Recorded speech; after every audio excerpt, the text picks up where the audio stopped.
আসসালামু আলাইকুম। এই মুহূর্তে আমি অবস্থান করছি চট্টগ্রামের প্রাণকেন্দ্র লালদিঘির ময়দানে। এখানে মিশে আছে শক্তির গর্জন আর ইতিহাসের স্মৃতি। এখানে রয়েছে হাজারো মানুষের আবেগ। গত 117 বছর ধরে প্রতি বৈশাখ মাসে জনসমুদ্রে পরিণত হয় এই মাঠ।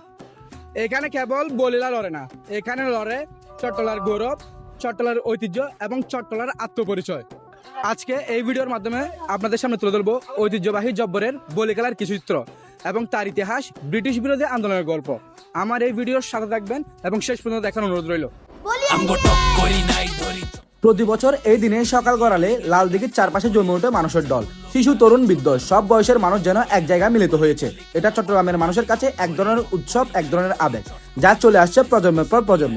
আজকের 117তম আসরে দেশের বিভিন্ন অঞ্চল থেকে 108 জন বলি নামবে ঐতিহাসিক এই লড়াইয়ে। এই বলি খেলা শুরু আজকে নয়।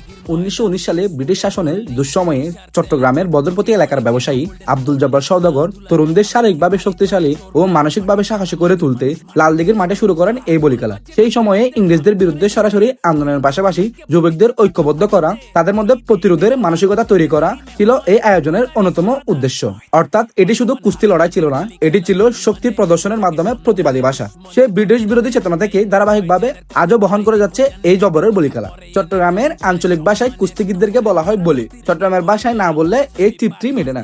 জব্বরের বলি খেলা